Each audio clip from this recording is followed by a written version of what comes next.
Krishna. Yeah, the spiritual world, every word is music and every step is a dance.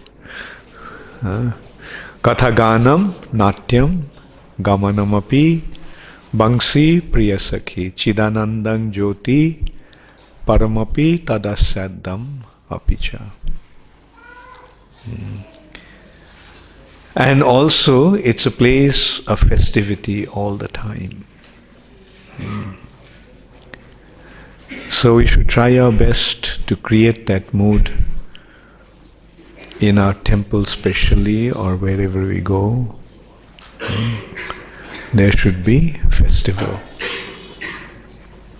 And that festival shouldn't be for the sake of sense gratification, but our festival is for the sake of pleasing Krishna and glorifying Krishna. So,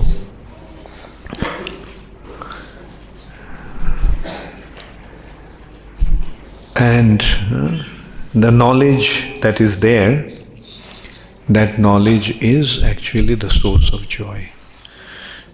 Chidananda, Chit Ananda, the transcendental joy, the joy of the heart, is the Jyoti.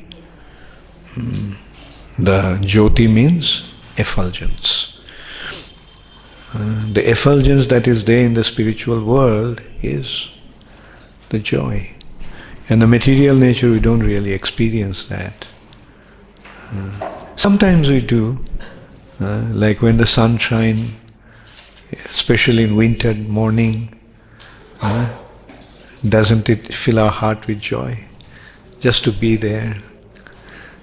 The other day I saw someone lying down in the field, basking in the sun.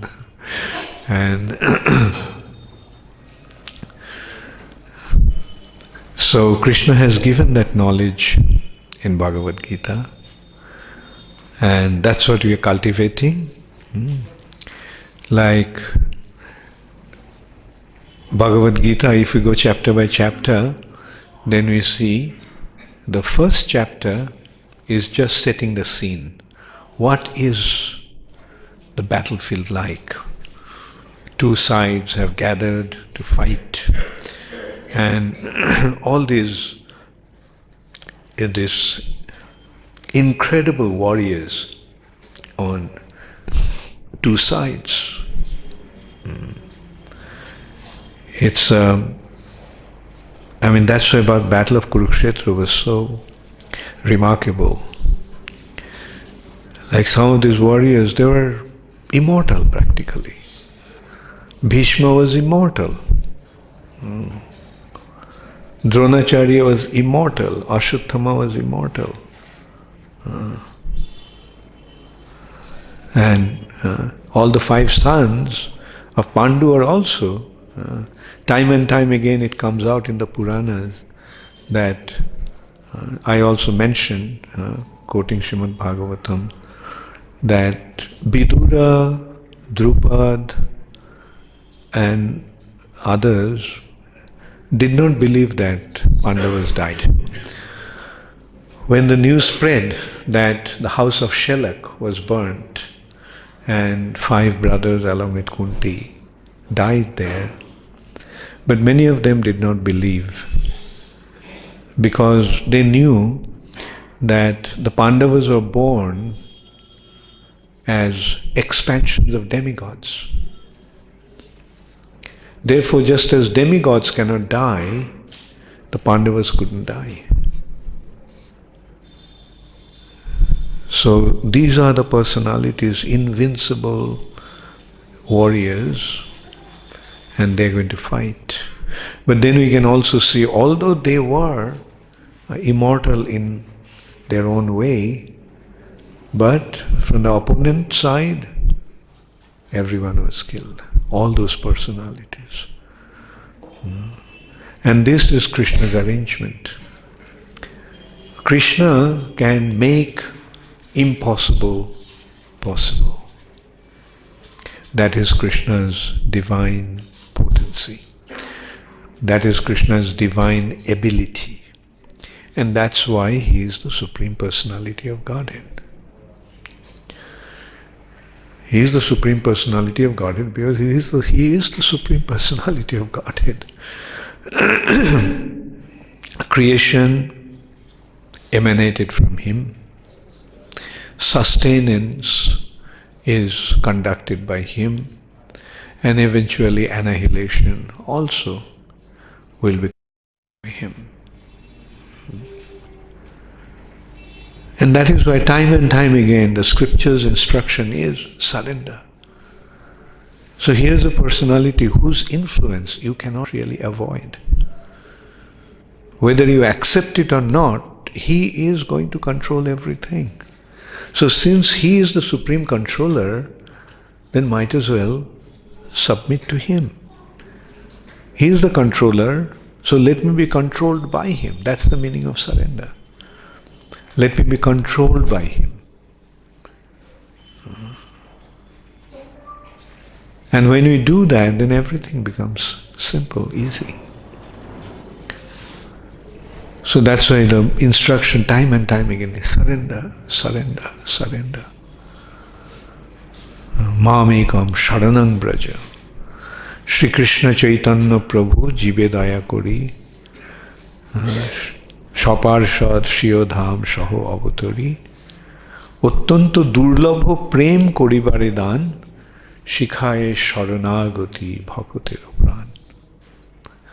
In order to bestow, in order to award us the most rare Krishna prem, he is teaching us the process of surrender. So that is the unique aspect of surrender. You surrender, and what will you get? The most precious wealth of, not of this material nature, of the spiritual world.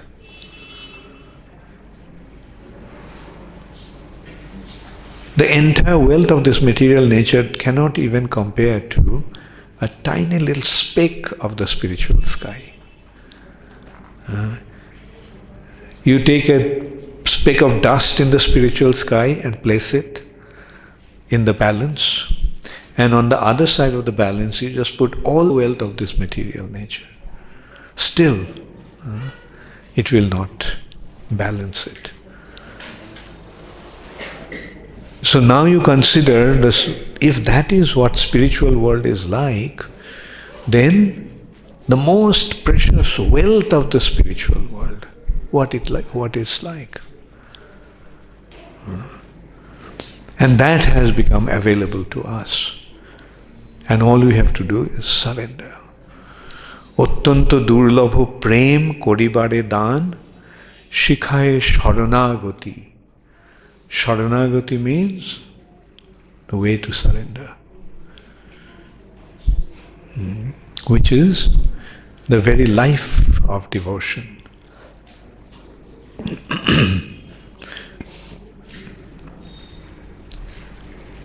Sometimes we just take it for granted, or we forget what we are actually pursuing.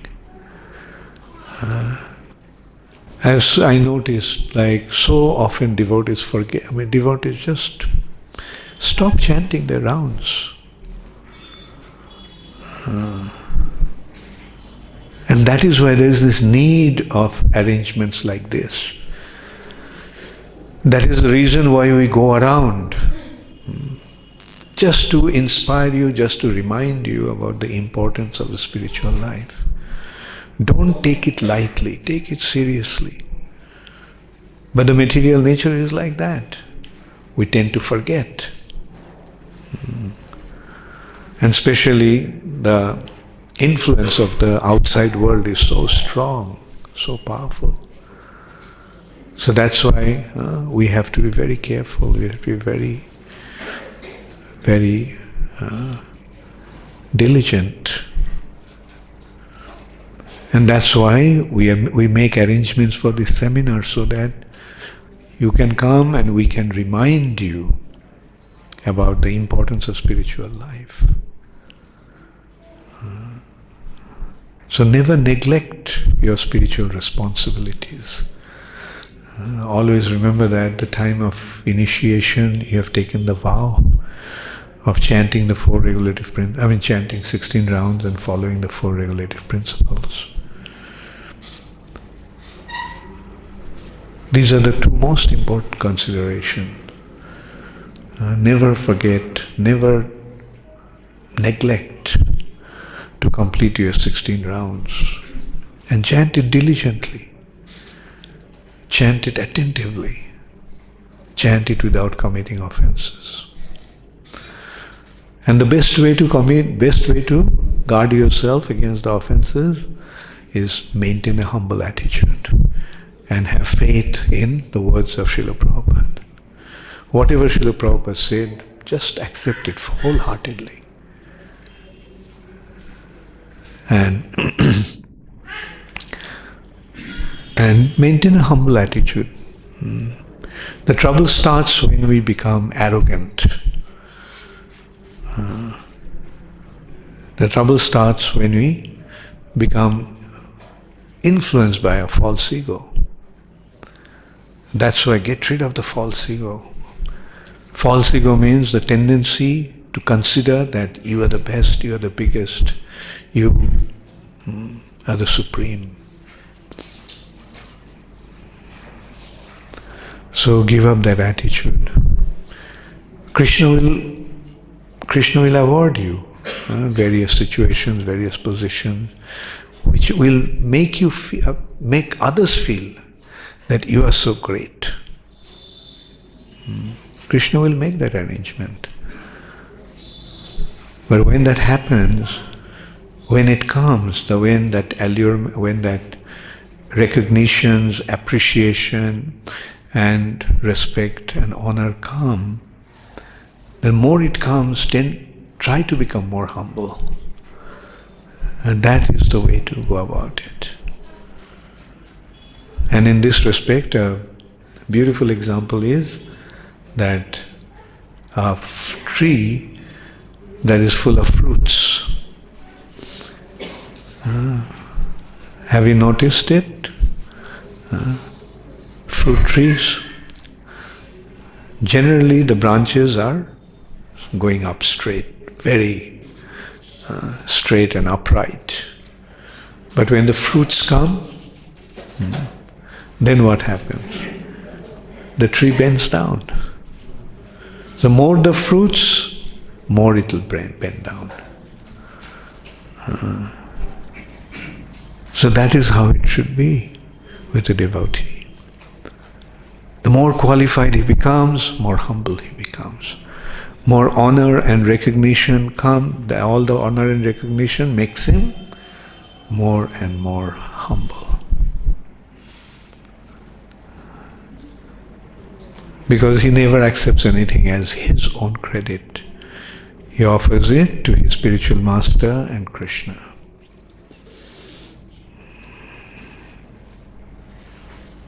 So that is the process, simple process. The process that purifies the heart. And the more the heart becomes purified, the more softer it becomes. Softer it becomes, more humble it becomes.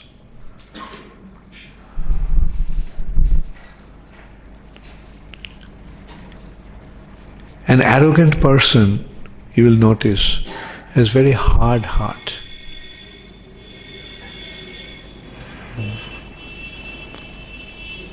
In order to become humble, we need a soft heart. So cultivate that, to how to make the heart softer and softer.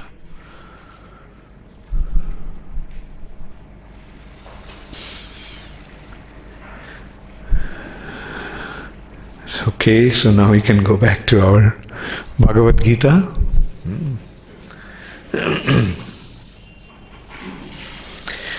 So, what our activities should be like? Can anybody stay without working?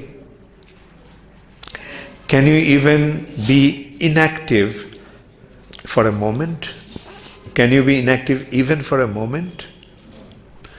So we have to act. So how should we act? Jaggarthat karmano annatra lokoayam karma bandhana. Lokoayam karma bandhana. Tadarthang karma konteya mukta sangha samachara. How should we act? Jaggarthat. Jaggarthat means for the sake of Jagya. For the sake of, who is Jagya? Krishna, Vishnu. Work done as a sacrifice for Vishnu has to be performed. Otherwise, work causes bondage in the material nature. Do you want to become bound to this material nature? I'm sure no one here wants to be bound to this material nature now that you got all these informations. So, now the question is, what does being bound mean? What is the meaning of that being bound? Bound means being tied down to this material nature so much so that at the time of death we won't be able to go.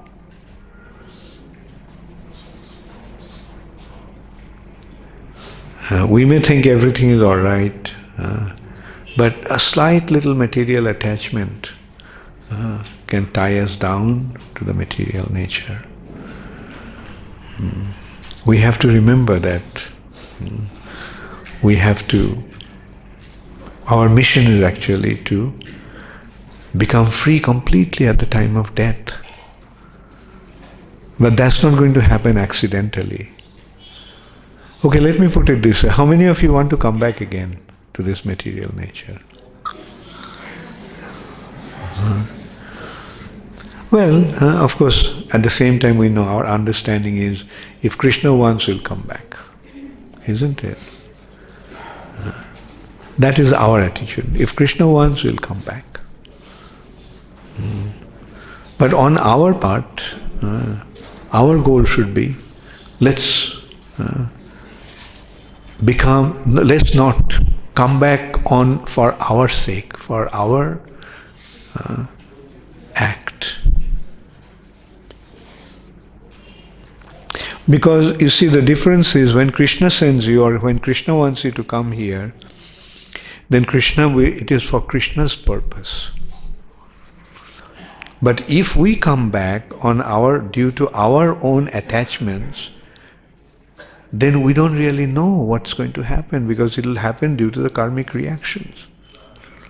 And there is no way of knowing what kind of birth we are going to get. We can get an animal birth, we can get an insect birth, we can get like when Ambarish Mahaprabhu, Henry Ford's great-grandson, was brought to Srila Prabhupada, he was introduced, he is Henry Ford's great-grandson. Prabhupada's reaction was, oh, where is Henry Ford now?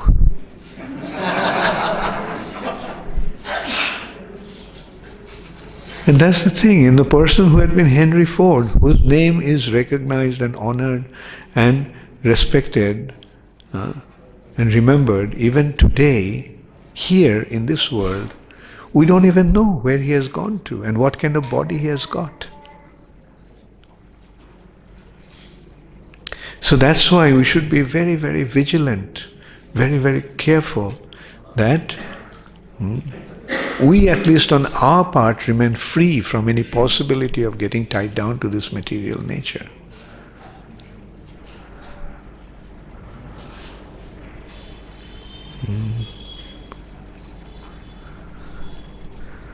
So, and the process Srila Prabhupada has given, that's why we are so strict on this point, chanting 16 rounds, following the 4 regulative principles. Because this 16 rounds takes time, takes effort. And this effort we take for the sake of our faith in the process. in spite of all these difficulties, we chant 16 rounds, make it a point to chant 16 rounds, because we have faith, and this is a demonstration of our faith.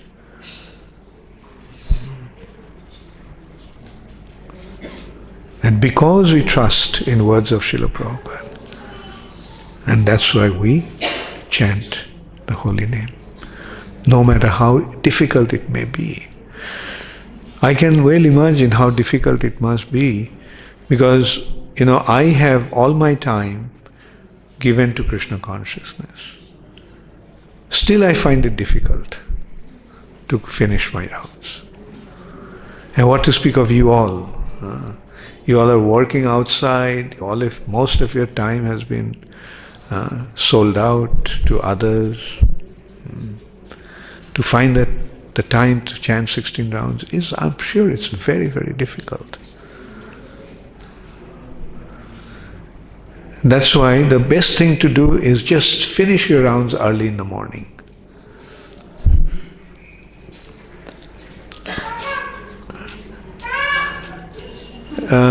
Okay. Maybe you can either take care of your baby or... So, make it a point to finish your rounds early in the morning. Get up early. I know many of you are doing, and for that matter, Hemanga Chaitanya gets the credit. He's encouraging a lot of devotees all over and making them chant their rounds early in the morning, first thing in the morning. And they're doing it. I'm seeing so many devotees are getting up at 3:30, 3 o'clock, and finishing their rounds by 5 o'clock. So that's very laudable. Because I notice, like, if I don't finish my rounds early in the morning, at least most of my rounds in the morning, then I have difficulty. Sometimes I have things to do in the morning. Like sometimes I get conference calls at the middle of the night. Because sometimes we have conference calls for the GBC matters. Like that has to kind of synchronize America, Europe, India, and Australia. Can you imagine? It's 24 hours practically. And often I have to bear the brunt of it. Like, it's something like this. When it is 12:30 midnight, or let's say, 12:30, let's take it that way. 12:30 midnight, it's 5 o'clock in the morning in Australia. And it is, then the rest of the European thing is all right. It's to synchronize between India and Australia and West Coast, America. So 12:30 here, 5 o'clock Australia, and it's 6 o'clock in, it's 7 o'clock in London, and it's 1 o'clock in New York afternoon, and it's 10 o'clock in Los Angeles. So I have to bear the brunt. India makes me humble.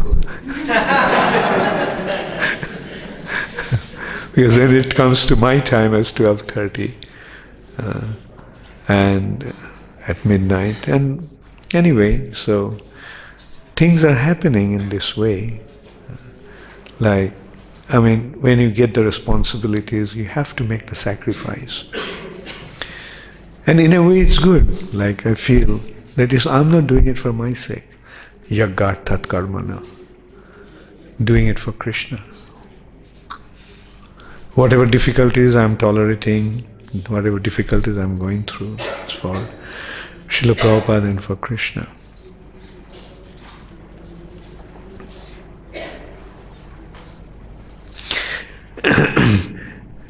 And what is the benefit when we offer things to Krishna? Or when we act on behalf of Krishna? Devotees of the Lord are released from all kinds of sins because they eat food which is offered first for sacrifice. Others who prepare food for personal sense enjoyment verily eat only sin. Jagga shishtasino santa muchyante sarvakil vishayi. But bhunjate the taghang papa jo pachanti atma karanat. So that is the benefit of doing things for Krishna. And that's the disadvantage of doing things for ourselves. When we do things for Krishna, then what happens? We get the result as in the form of Krishna's mercy, Krishna's prasad. And Krishna's prasad purifies our hearts, frees us from a sinful reaction.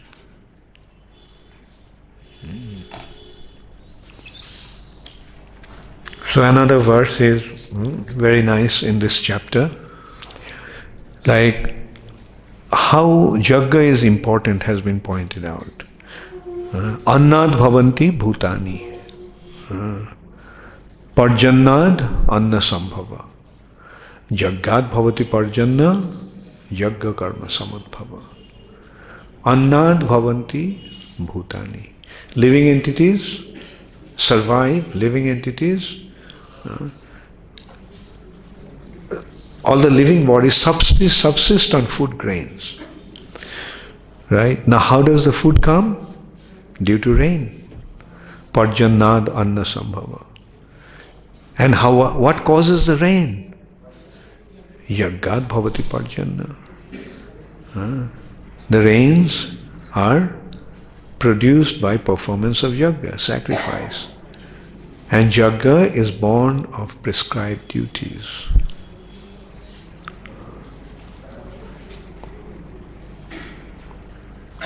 Therefore, without being attached to the fruits of activities, one should act as a matter of duty.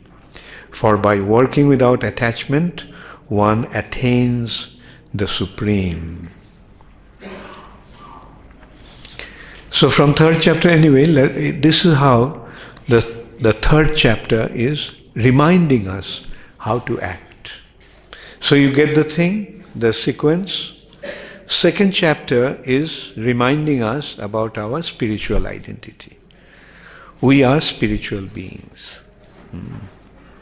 And third chapter is reminding us how should we act, how we should act. That's the first aspect of karma yoga. How should we act? And in this way, all these verses, anyway, keep reading, just read the chapters yourselves carefully. Maybe, so, then the fourth chapter is revealing Krishna's identity. Who is Krishna?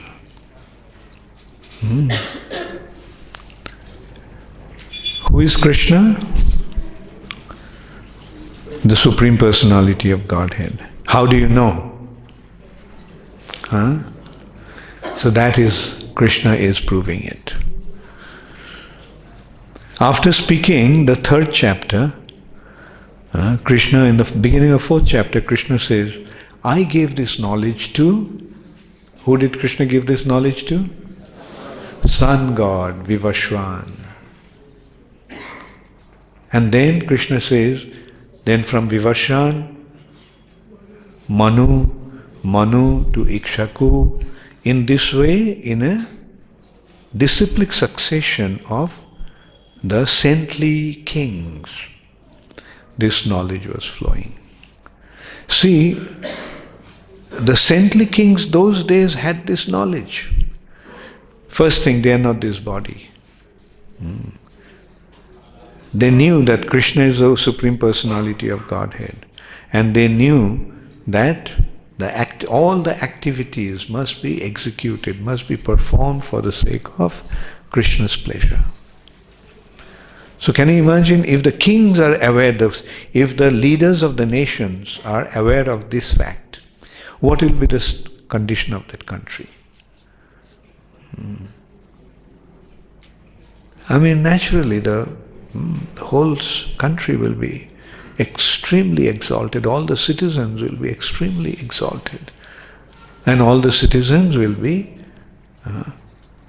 extremely peaceful and happy and content. When proper leadership is there, the followers enjoy that. Followers derive the benefit of good leadership.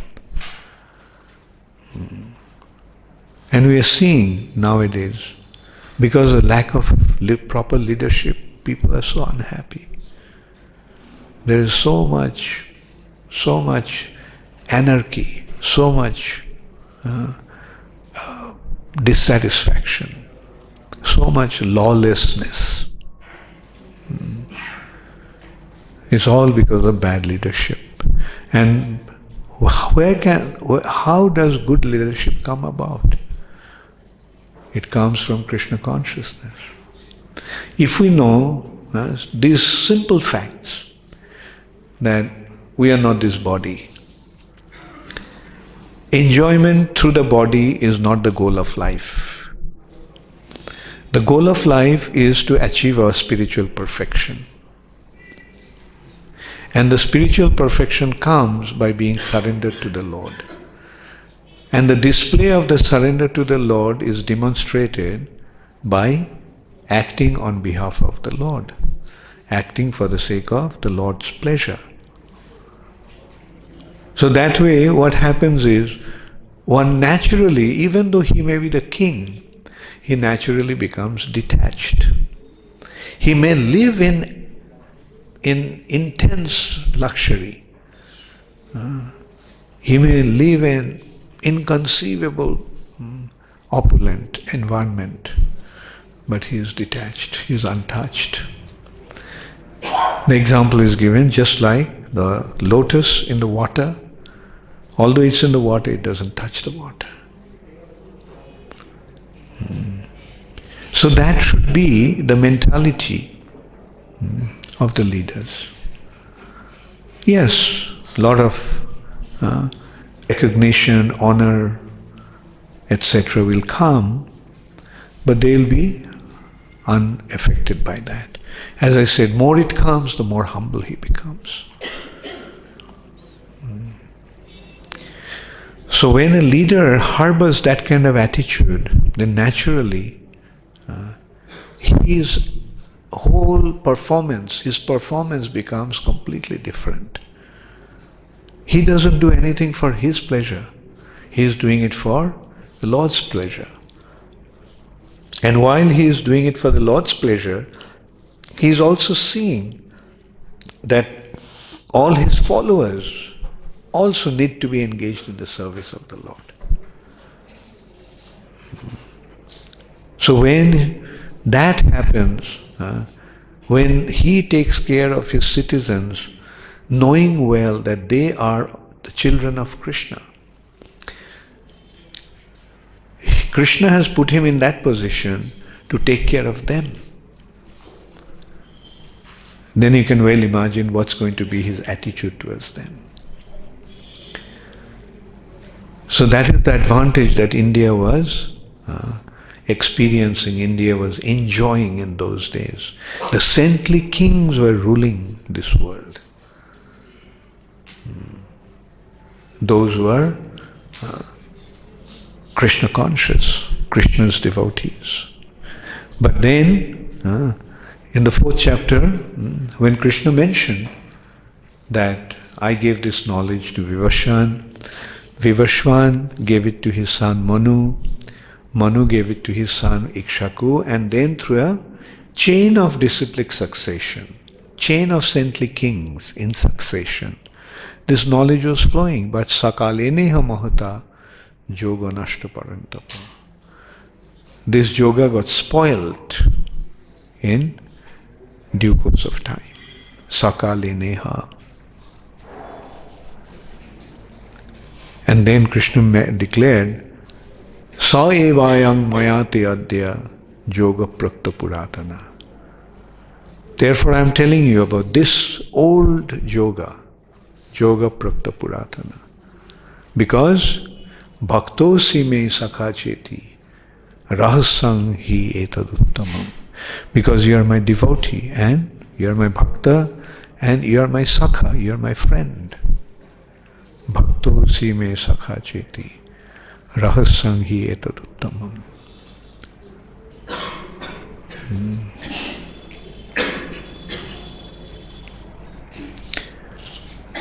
So that is the culture.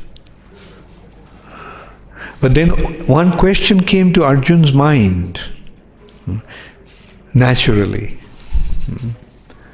That is, Krishna, you were born just the other day.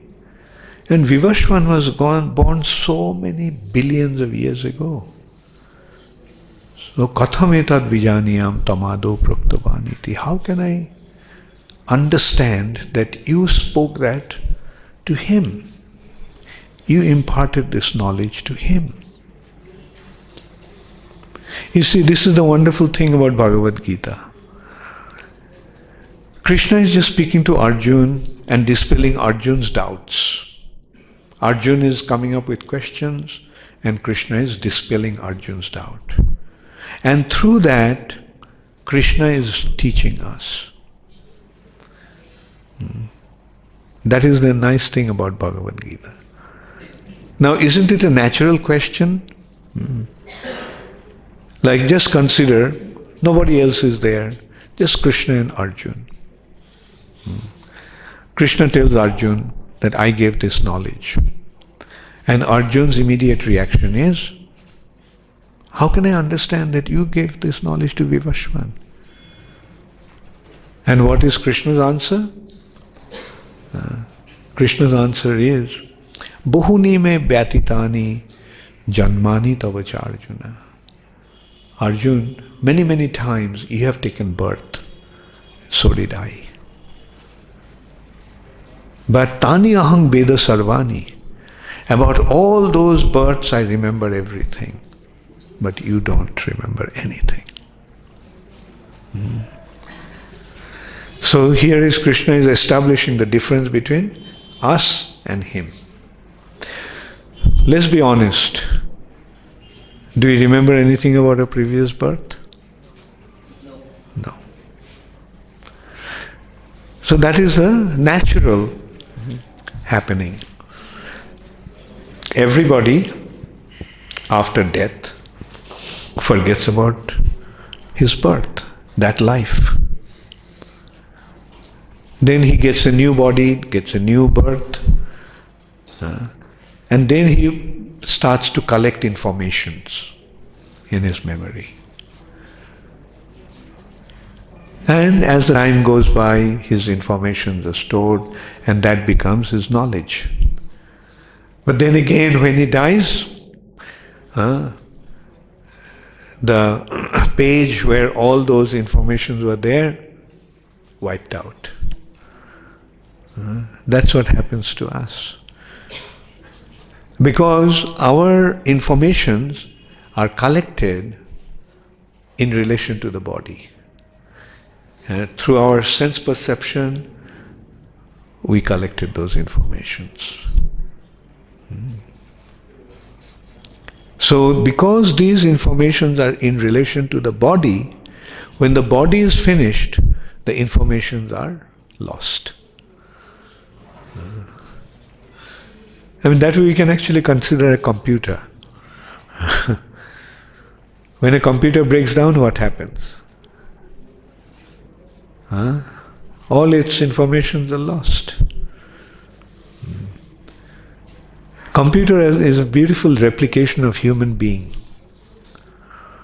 where computer has memory and the computer has program. The program is the intelligence and memory is the memory. With a human being, what is intelligence is actually the program. The memory is there. What is intelligence? Collect informations from the memory and combine them together. Isn't that the function of the intelligence? And doesn't the computer do that? You feed the information and then you have different programs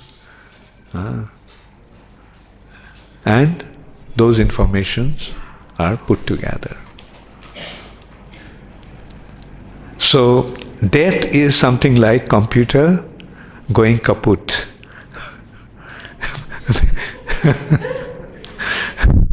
Anyway, the word kaput in German means breaks down, goes bad. Is that in Dutch also? Yeah, kaput. So that is what it is. Your one computer is gone, finished, then what do? You get a new computer. Then you store the informations there. Set the programs. So here, computer is the body and you are the soul. So anyway, so the point is that our memory is in relation to the body. So when the body is finished, the memory is lost. Whereas Krishna's case is different. Krishna says that doesn't happen with me. I remember everything. Tani aham veda sarvani. I remember everything. Not tam vedha paruttava. But you, Arjuna, you do not. So that is the first consideration, the difference between Jivatma and Supreme Personality of Godhead. Here we'll notice that those idiots who claim that they are God, they don't have these simple informations. If they had this information, then they would never have claimed that they are God.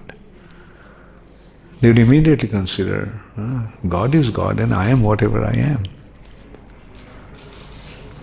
But people situated in knowledge understands it. That's one of the first things that we learn in our spiritual life. We are qualitatively one with Krishna, but quantitatively we are different. And why Krishna never forgets? One simple consideration is not only he has an inconceivable ability, but the other consideration is that he doesn't change his body. Krishna doesn't change his body. Therefore, there is no question of forgetfulness in him. All the informations he has. Like we die, Krishna never dies. And Krishna may assume different bodies, but all those bodies are also eternal. His expansions. How he does that, that's another story. We don't know how he does that. We'll never be able to know how he does that.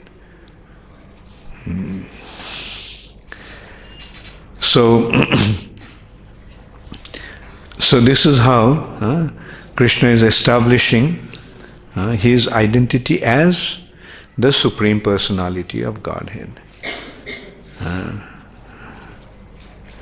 And then Krishna is telling, I am Aja, although I am unborn. I am not born ever. Although I am unborn, and my transcendental body never deteriorates.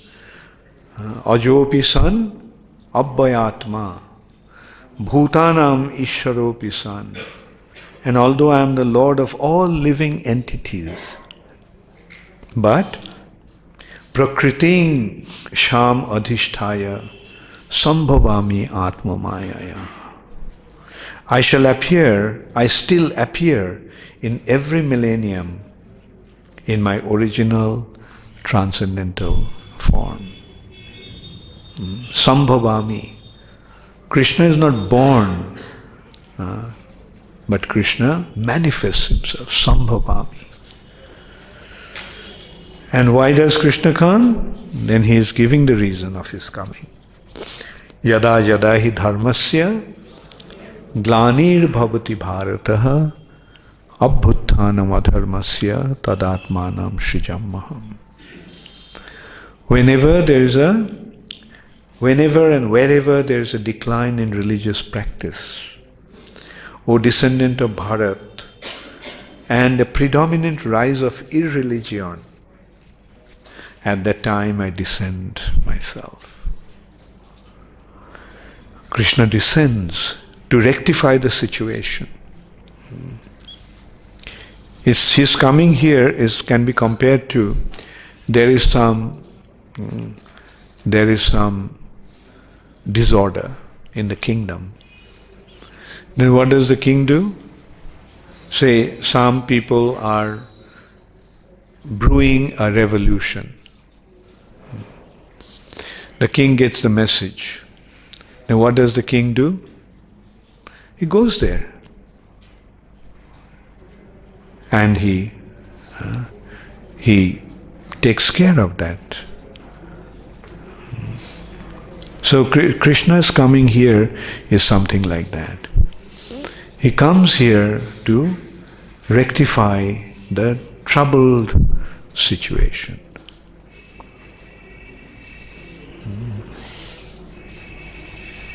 And coming here, what does Krishna do? Paritranaya sadhunam vinashaya cha dushkritam. The purpose of his coming is twofold. One is to protect the devotees. The devotees are hankering for Krishna's association. They have accepted Krishna. They are fully convinced about Krishna's existence. And with that conviction, they are serving Krishna with all their ability, all their resources. And they I wish someday I could see Krishna. So then Krishna actually fulfills their desires. Okay, I'll come. And by coming here, Krishna gives them his association, and through that association, they derive incredible delight, incredible joy.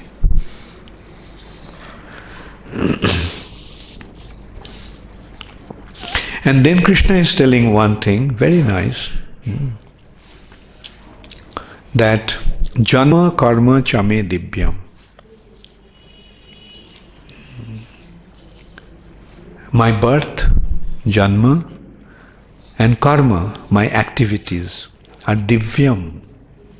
Divyam means transcendental, divine. They are not of this material nature, they are spiritual.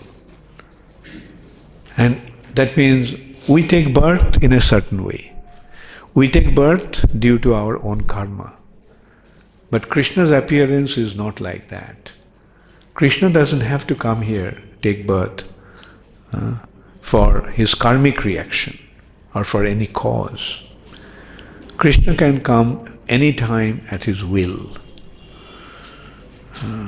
So that's why his birth, apparent birth and his activities are divyam, divine, transcendental.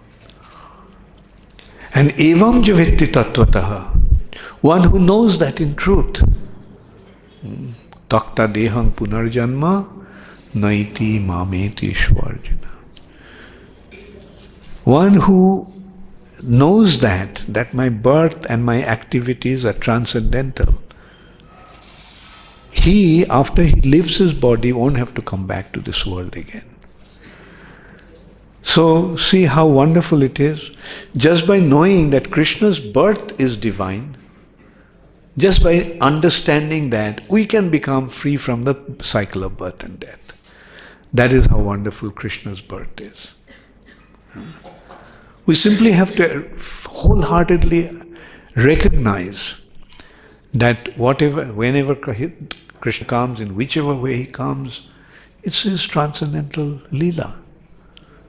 And his activities here are transcendental activities, lila. If we simply understand that, then we'll become free from the cycle of birth and death. In simple words, I can ask, like when I was telling these narrations, activities of Krishna for last few days from Srimad Bhagavatam, how many of you accepted it with full faith? That these are all real. It's not Maharaj is fabricating some stories and entertaining us. How many of you considered that? How many of you considered that it was all real? Once again. Very good. And you know what's the reward for that?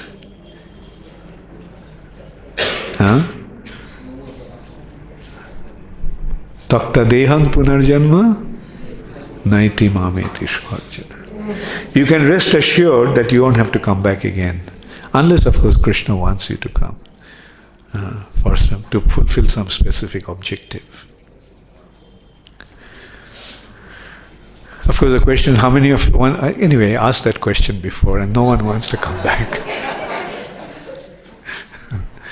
So, takta deham punarjanma naiti mameti shvarjana. See how easily we can become free from the cycle of birth and death. That's why it is said that devotee is not interested or worried about liberation. Liberation is a side effect of devotional service. It's a side effect. Liberation, you can say, is a waste product of devotional service.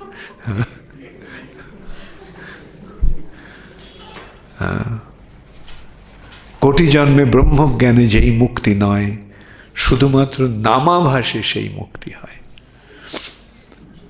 When you chant the holy name in namabhash, not even pure chanting, the shadow chanting, shadow of the chanting holy name, or reflection of the holy name. Nam abhash, it's not the name, holy name. One becomes, at that stage, one becomes liberated.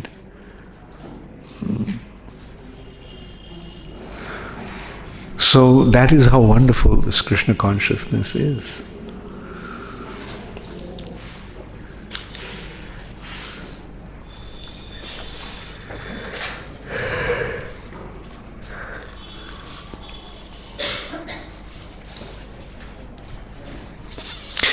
Now this is an important verse from the 4th chapter. How to receive this knowledge? How can one receive this knowledge? Can this knowledge be acquired through scholarship? By lots of extensive studies of the Vedas? By memorizing the verses? Giving eloquent lectures? Then what is the criteria? The criteria is to receive the mercy of a devotee who has this knowledge. Just consider how we got this knowledge. Prabhupada came, and he made this wonderful arrangement, and as a result of that, we all are here. Had Prabhupada not have come, could we receive this knowledge? No. So that is the important consideration. And that has been mentioned, how to receive this knowledge. Tad viddhi, this is 434. 4th chapter, 34th verse. Tad viddhi pranipatena pariprashnena sevaya upadikshanti te jnanam jnaninas tattadarshina. Tad viddhi, just try to learn the truth by approaching a spiritual master. Inquire from him submissively and render service unto him. the self-realized souls can impart knowledge unto you because they have seen the truth. Then I go to text 36. It's also a beautiful verse. What an assurance Krishna is giving. Even if you are considered to be the most sinful of all sinners, even if you are considered to be the most sinful of all sinners, when you are situated in the boat of transcendental knowledge, you'll be able to cross over the ocean of miseries.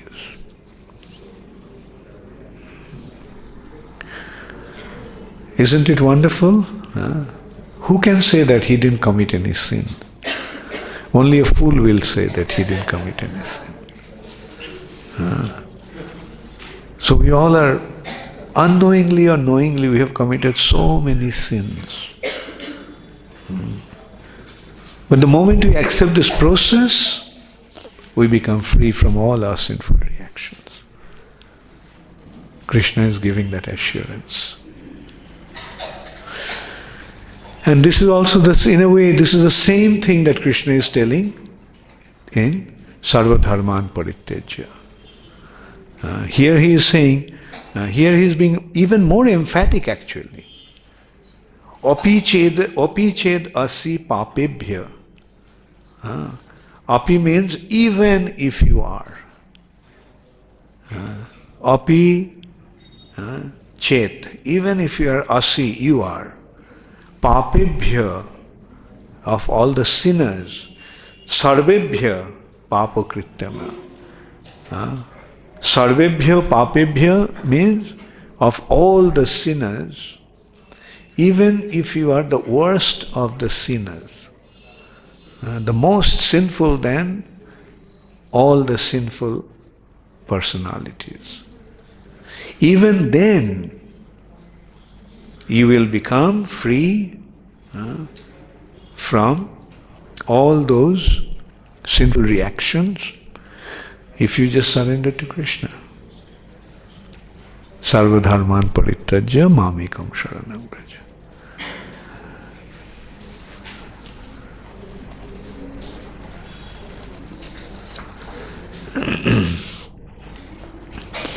Okay, so I'll skip the 5th chapter.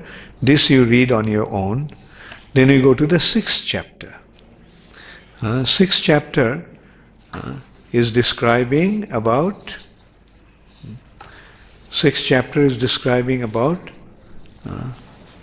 the transcendental knowledge, or it is leading to yoga. Like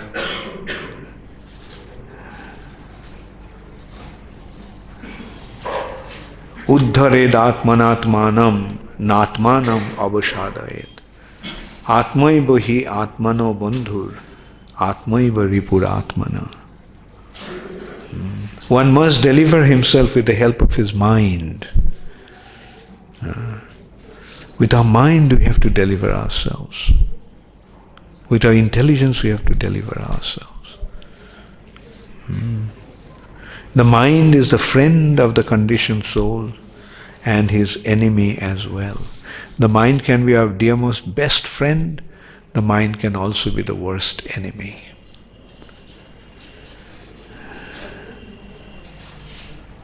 He who regulates his habits of eating, sleeping, recreation and work can mitigate all material pains by practicing the yoga system. This yoga is the Bhakti yoga, devotional service to the Lord. From wherever the mind wanders due to its flickering and unsteady nature, one must certainly withdraw it and bring it back under the control of the self. This verse is very important for us to consider, that so often we face the situation that I'm chanting but my mind is wandering. So often devotees ask me that my mind is not steady. I can't, mind wavers, mind wanders while I'm chanting, what to do. So the answer is here. Wherever the mind wanders, what should you do? Should you just go and complain? Maharaj, why my mind is going?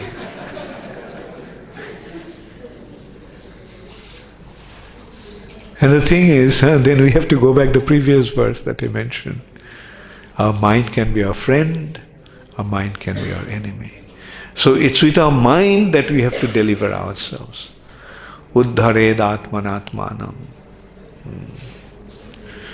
We have to deliver our mind, we have to deliver ourselves with the help of the mind. So when the mind wanders, what should we do? Bring it back. Bring it back. That will be the honest thing to do. You're complaining, my mind is wandering. Then if you realize, the first question is, do you want the mind to wander? Naturally not. Then when you see that the mind is wandering, then bring it back to wherever it's supposed to be. And where it's supposed to be when you are chanting? It should be in your ears. When you are chanting, you should simply hear the transcendental sound vibration.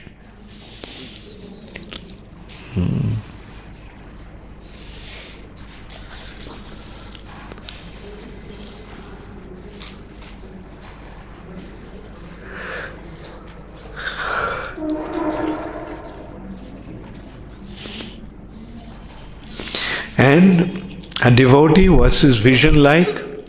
A devotee who is situated in proper spiritual understanding, spiritual knowledge. For one who sees me everywhere and sees everything in me, I am never lost, nor he is ever lost to me. So, a pure devotee's perception is that he sees the Lord everywhere and he sees everyone in the Lord. For one who sees me everywhere and sees everything in me, I am never lost to him, nor he is ever lost to me.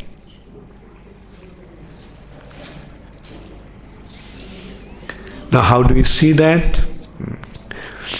It's not that we have to see the Lord everywhere, but Prabhupada is pointing out that through everything, through every aspect, we can actually experience Krishna. And Prabhupada gives the example, like Krishna says, Rasoham apsu kaunteya. I am the taste of water. So when you drink water, that so nicely quenches our thirst, then what do we feel? What do we think?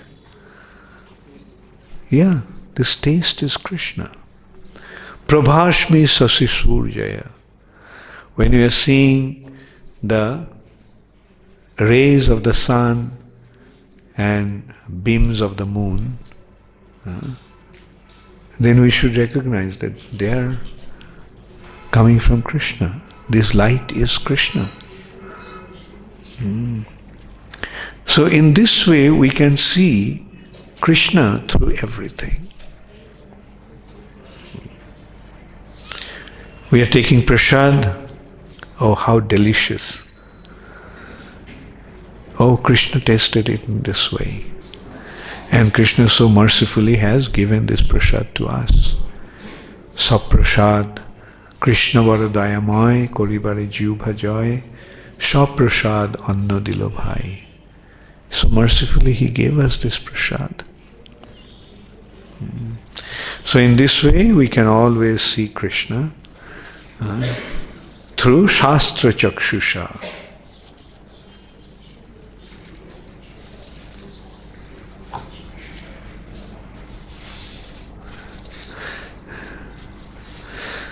Then towards the end, Krishna is making a very beautiful statement.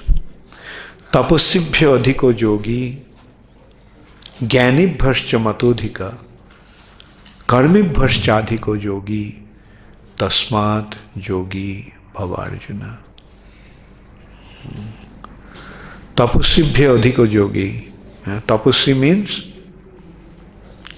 those who perform austerities. Ascetic. A yogi is greater than the ascetic, greater than the empiricist, and greater than the fruitive workers. Therefore, O Arjun, in all circumstances, be a yogi.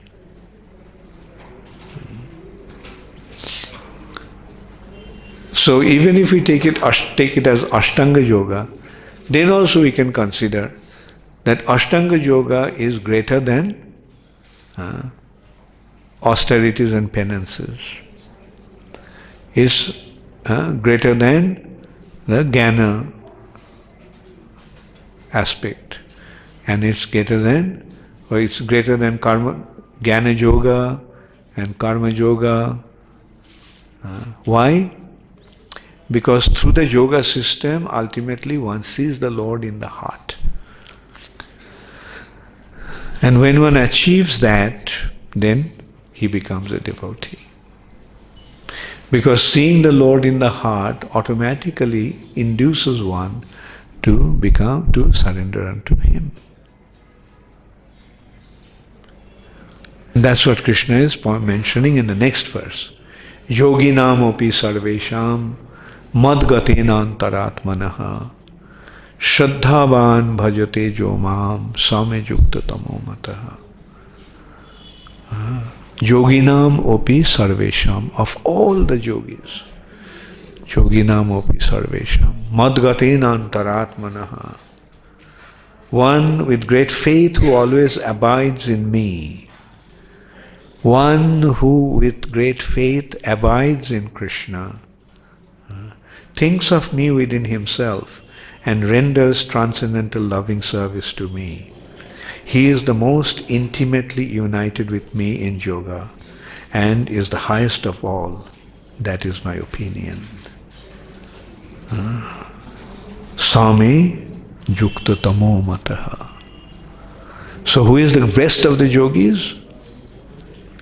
One who has become a devotee of Krishna. One who has become most intimately connected to Krishna through devotional service. He is the greatest of all the yogis. So Krishna is pointing out here, a yogi is better than a tapasvi, ascetic. Yogi is better than empiricist or a person who is situated in knowledge. He is greater than the karmi, the fruitive workers. Therefore, Arjuna, you become a yogi. But then he is saying, of all the yogis, my devotee is the best. So this is how Krishna is establishing the supremacy of devotional service. Sometimes people say that, oh, because you are devotees, you are trying to prove or you are trying to claim that your process is the best. But is that really the case? Is this our words or this Krishna's words? Are we saying that we are the best? Or is Krishna who is saying devotional service is the best? So if that is the case, then yes, we are very fortunate that we have accepted devotional service. What happened? It's okay. Okay, since you took the trouble of coming here. So that is how the devotional service is established by Krishna as the best. Now in Bhagavad Gita, first 6 chapters are dealing with Karma Yoga. The last 6 chapters are dealing with Jnana Yoga. And middle 6 chapters are dealing with Bhakti. Now is it like this, that Karma Yoga is the lowest, the next is Bhakti devotional service, and then Jnana Yoga? Are you sure? Huh? Okay, prove it. The general sequence is like that. Karma, Bhakti, Jnana. So it looks like Jnana is the highest. What's your response to that? Our response is, the most valuable thing is kept in the middle. Where do you keep all your money?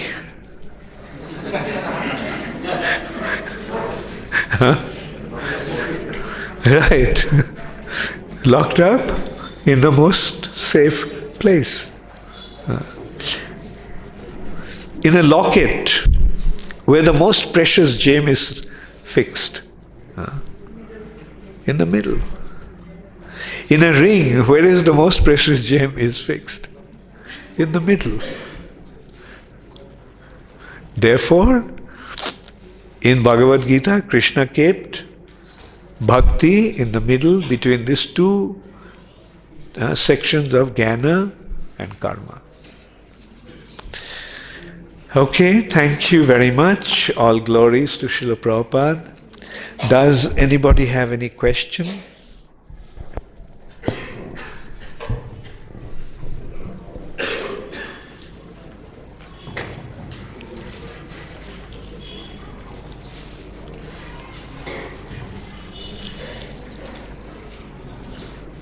Hare Krishna Guru. Maharaj, in today's lecture, you told that outside world is very powerful to affect us. Outside world is? Very powerful to affect us. Like you were saying that it's difficult for us to chant, and outside world is very The influence of the outside world, material world, is very overwhelming. Yeah. So how can we do it otherwise? Move into the temple and become a full-time devotee.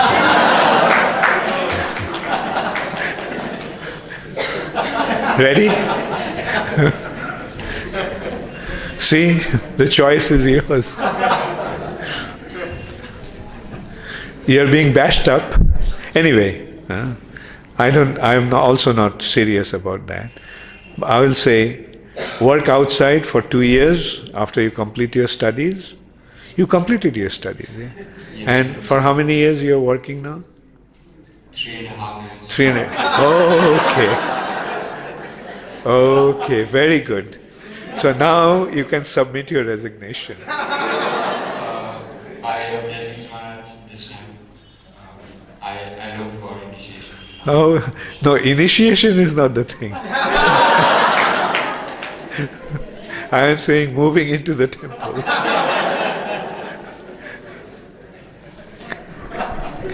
Okay, I don't want to push you too much.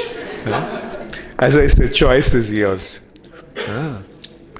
Thank you. Hare Krishna. Yeah, go ahead. Is it okay? No, if you're not satisfied with the answer? I was satisfied. Oh, okay. Very good. So any other question? You can ask the question, Kriti Kumari, if you have. Oh, okay. Yeah. Himesh Indore.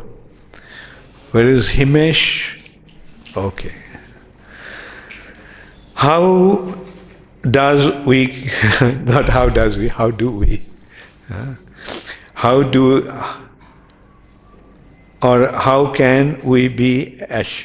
can we assure ourselves that we will be able to see, remember, recognize and meet our spiritual master even after our death, since we forget everything of previous birth after our death. Well, the spiritual master will come and grab you by your sikha and will try to rescue you. Okay? Yeah. The thing is, you see, like Krishna, when you surrender unto Krishna, then Krishna takes care of you. Like you may forget, but Krishna will not. Right? If you surrender to Krishna, then Krishna will save you. Okay? So that is the biggest assurance. We have surrendered to Krishna, and Krishna said that He will always give protection. So that is our main source of confidence.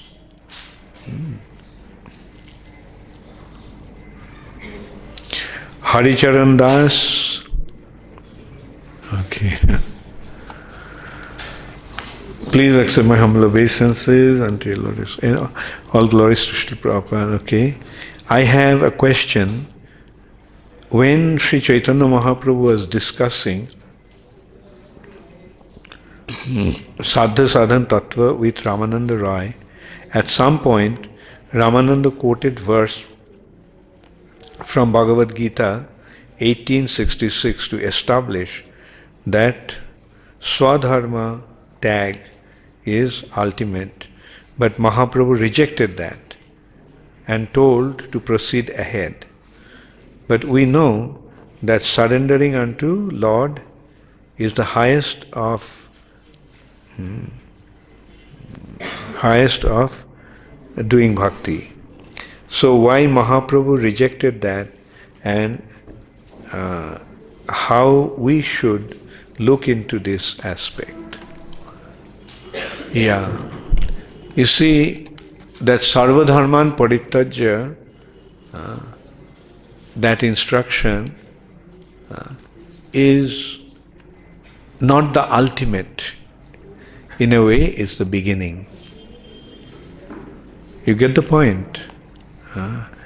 Like you surrender, but there are things, aspects beyond that surrender. Surrender is the beginning, and that will take you to higher and higher. Like for example, the last verse of Bhagavad Gita is last instruction of Bhagavad Gita is to surrender. But the first instruction or first consideration of Srimad Bhagavatam is surrender. In simple words we can say, Bhagavad Gita is ending with surrender, Srimad Bhagavatam is beginning with surrender.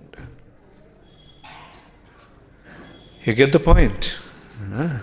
Swadharma tag, actually, dharma that has been mentioned here is varnashram dharma. Right? So, surrendering varnashram dharma or rejecting varnashram or transcending varnashram dharma is still a material consideration. Right? Because varnashram is a material consideration. Because this surrender is not taking to the pure devotion. And that is Mahaprabhu's purpose. Right? That's why when Ramananda Roy spoke about Sarvadharman Parityajya, which is Swadharma tag, Mahaprabhu rejected that. Then Ramananda Roy mentioned about Jnana Yoga. Right? And he quoted the verse, Brahma Bhuta Prasannatma. Mahaprabhu rejected that. But finally, when Ramananda Roy spoke about pure devotion, which had been, where he quoted the verse, Sthane sthitva shruti gatang tanubang manobhi. When being situated wherever one is, with his body, mind and words, when he serves the Supreme Personality of Godhead, that is pure devotional service. So Mahaprabhu accepted that. So what Mahaprabhu was doing, step by step, he was coming to that platform, rejecting all the other processes. You got it? Kirti Kumari, you have mentioned that Ashtanga Yoga is higher because one actually can perceive the Lord in his heart, and when he sees the Lord, he will feel inclined to surrender unto him. So does he surrender to Krishna or Paramatma aspect of Krishna? And if so, what is then his destination after death? You see, when one surrenders unto Krishna, when a yogi sees as the Paramatma and surrenders unto him, then Paramatma becomes the Supreme Personality of Godhead. You see, when we are unconcerned about him, then he is Super Soul, witness, standing there watching you. But when love is offered, and loving devotional service is offered, then Krishna cannot stay inactive. He reciprocates. So it's through devotion of the devotee, Super Soul becomes Supreme Personality of Godhead.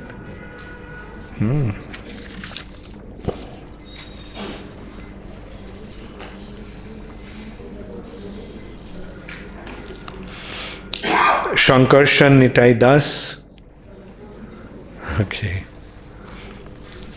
What should be the priority order of our spiritual responsibilities? What should be the priority order of our spiritual responsibility? How many responsibilities do you have? Huh? After chanting? Did you include 4 regulative principles? Is already included? The next thing is read Prabhupada's books.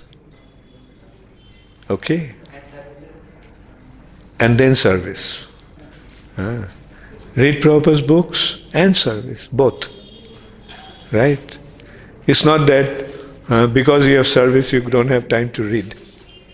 No, serve and read as well. Alright?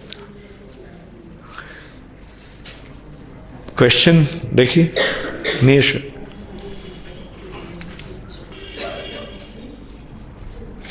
Anandamai Das, Hyderabad. Hare Krishna, Anandamai Prabhu, please accept my humble obeisances. All glories to Srila Prabhupada. In the foreword of Brahma Samhita English edition, Srila Bhaktisiddhanta Saraswati Maharaj writes, quote, one of Srila Bhaktivinoda Thakur's devout followers has rendered his commentary into English for propagatory purpose. The question is, who is that devout follower? Is he Srila Bhaktisiddhanta Saraswati himself, or is he one of his learned disciples, such as Professor Sannal? Yeah, I actually asked this question to Sridhar Maharaj. And Sridhar Maharaj told me that actually Bhaktisiddhanta Saraswati Thakur didn't translate Brahma Samhita. It was Professor Sannal who did that. Thank you, Anandamai Prabhu. Anandamai Prabhu is my godbrother from France, but who lives in Hyderabad, taking care of the BBT there. Dharmendra Krishna, when a person dies and his body is kept for days, then does it affect soul and subtle body to transmigrate in another body? Good question. Most likely, he remains as a ghost. You keep the body, the chances are that he may hover around the body because of his attachment to the body as a ghost. That's why in Europe and America, Europe and other countries in the West, there's so many ghosts. Because they don't burn the bodies, they keep it buried. So, waiting for the judgment day. And hopefully someday it will come. Yes. So do they get different body after burning them, or do they continue to remain ghosts forever? Generally, generally the material attachment and sinful activities doesn't allow the living entity, the subtle body, to move on to his next destination. It can happen even after burning it. But when you burn the body, then you're actually making that reducing that possibility of becoming a ghost. Because the body is not there, the guy is moving around, leaving the body. I mean, sometimes it happens. Most of the time it happens actually. One remains in the subtle body. And through Shraddha Santi, his soul is relieved from that bondage. And if the body is not there, then the chances of his becoming attached is reduced considerably. I've also heard that sort of the soul enters into, not soul, but ghosts enter into people's body and they become possessed and all that. Is it true? They actually enter into different bodies? Yeah. You see, the ghosts have a subtle body. And in the subtle body they have their desires. But they don't have the means to fulfill that desire. Right? Say for example, in the subtle body we may have desire to eat. But if we don't have the gross body, can we eat? In the subtle body we have desire to drink. But if we don't have the gross body, then can we drink? So the ghost situation is like that. They have the desire to eat and drink and do various things, but they don't have the means to do that. So that's why what they try to do sometimes, possess some body. That's why the word is used, possess, possessed. And through that body, they try to fulfill their desires. So that is the time one gets haunted. And they generally possess the weak bodies, weak individuals. Okay. So, okay, thank you all very much. All glories to Srila Prabhupada.